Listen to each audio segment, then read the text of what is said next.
What's up, awesome family? We guys, I'm the wonderful day, and welcome back to another lit video. Now today I'm coming with y'all with another lit reaction video. But if you're new here, make sure to like, comment, and subscribe, because y'all already know we the latest in the game. And without further ado, I'm coming with y'all with 3 videos that have disturbing backstories. So I think I'm a react to them separately because I don't want these videos to be too long. But without further ado, let's get on with this video.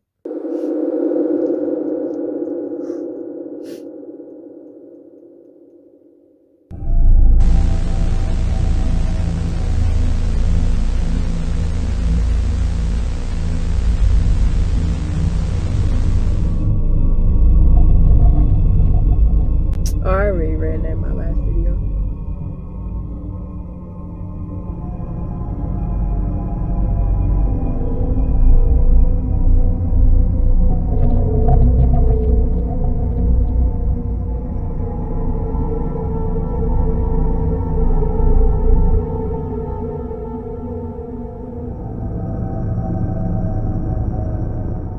In every school, there's a weirdo.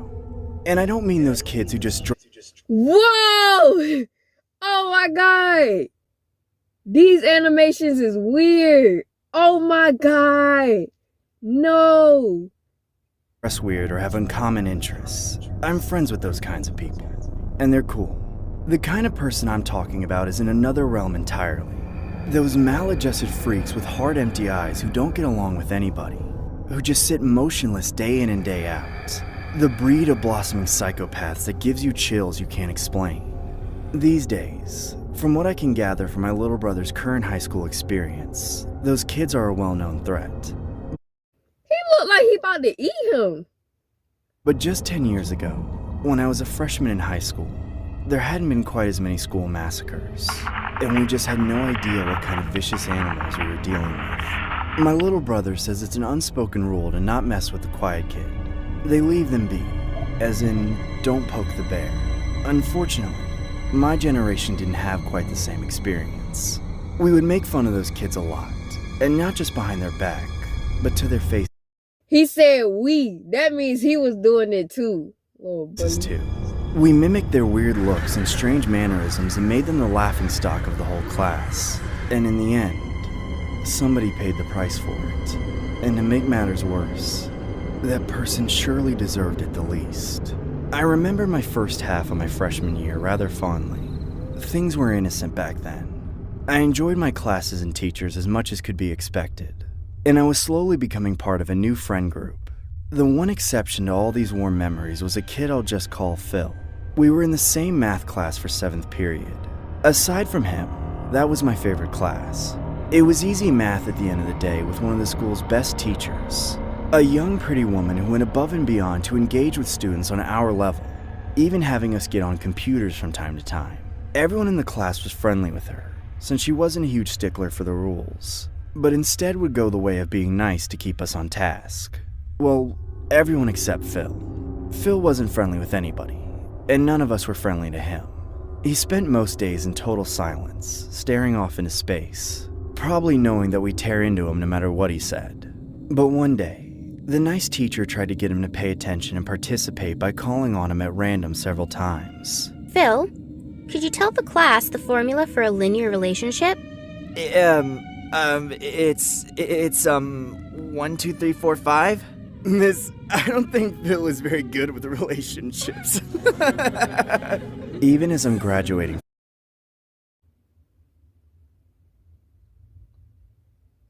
Bruh.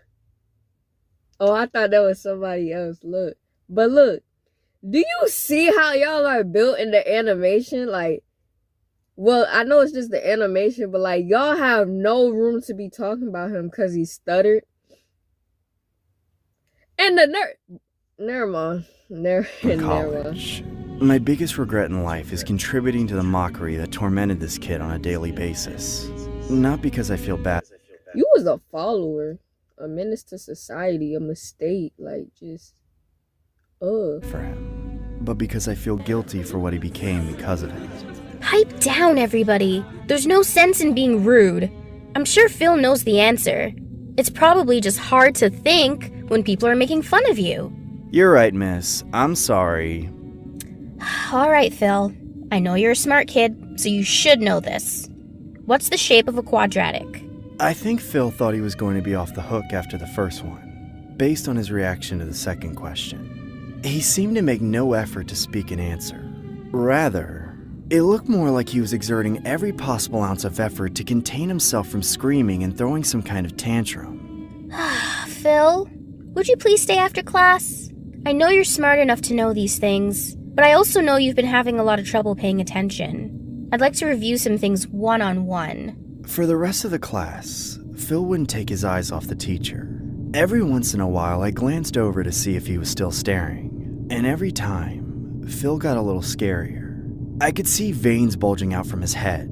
He held his jaw so clenched that the muscles flexed visibly under his face. His eyes were bloodshot from so much unblinking staring, and his whole body tremored ever so slightly. No! I knew nothing about This that, is not what we but I knew want. that doing it was such a beastly. When the bell finally rang, signifying the end of the school day, I was very much relieved to get out of that room with him, despite the fact that my own day wasn't yet over. Not to mention that I'd gotten a detention earlier in the day for talking too much and another less lenient Yeah, you talk way too much. Your voice is annoying. Or whoever voicing this just... I don't know. Their voice is kind of annoying. class. I wasn't in a rush to get there, however. I was the last person to get up and walk out of the classroom, leaving the teacher alone with Phil. Right as I heard the door click shut behind me, a chill ran down my spine, but I had no idea why at the time. I put the feeling behind me and walked very lazily to the other side of the school to serve my detention. An hour or so later, I was finished up and ready to go home. I walked out of the building toward the rear of the campus, but since I missed the school bus for detention, I had to go through the bus loop and out the gate to find a stop for the city bus. I remember it was a really nice sunny day, so I was taking my time, soaking in the rays of the outdoors after being stuck inside all day. That's when I noticed something really strange happening way on the other side of the parking lot. I saw Phil rolling what looked like a trash can. Oh, y'all done messed with the wrong kid. He like that. It should have been you, but I think I know what's in that. Bro, y'all messed with the wrong kid. He really like that. Hey, y'all need to report him. Like, y'all said it in a story. Y'all need to report him. That is Over the weird. curb and down into a ditch that led into a patch of woods. He looked. Whoa, ditch is crazy. Ditch is insane. Whoa! Oh my god. Like he was really struggling with it. But he mustered whatever scrawny strength he had. Right after he kicked the can down the slope into the trees, he wiped his forehead and looked all around, like he was worried about being watched. Of course, I stopped in my tracks to watch whatever this was unfold, and Phil looked right at me. He was several hundred feet away, but that made no difference. I could see the expression on his face clearly. Another sharper chill ran through my whole body. That look, it was the look of a killer, and it was staring into my soul. I ran out the park. Y'all done messed with the wrong kid. I'm telling you. He gonna kill you. Parking lot without looking back and prayed that he wouldn't find me while I was waiting for the bus. Thankfully, I didn't see any more of him that day, but very unfortunately, I wasn't able to maintain my ignorance about his actions for long. That nice teacher didn't show up the next day, but really, she never left the school, unless you count rolling down a ditch in a trash can as leaving. Phil followed her into the bathroom and slashed her with a box cutter, among other things that make my stomach turn. It was all over the national news, and now I'm forced to live with the guilt of how I contributed to it for the rest of my life.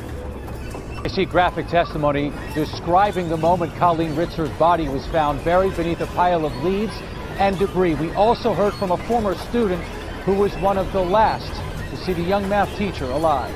When she was in the recycling barrel, Chisholm is seen on surveillance wheeling from the school bathroom to the woods.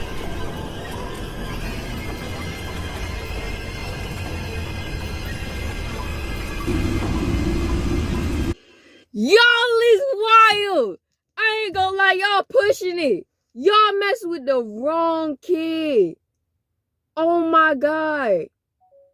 Y'all is wild. Oh my God. Y'all is wild. Like these, bro.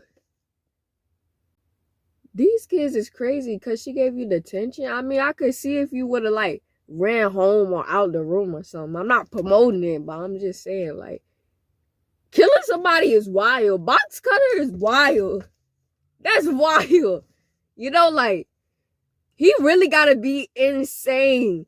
No, not even insane, psychopathic to even do something like that. Like, that's, oh, and the fact that it's actually a true story is really shaking me right now.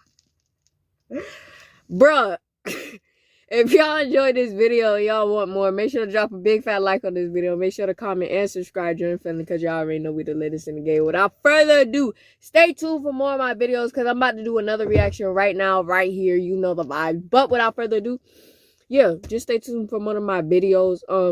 Go watch my other video because I did another reaction video and I'm actually doing these two in the same day and I'm about to drop some more. I need to stop talking. I'm gonna just see y'all when I see y'all. All right, peace.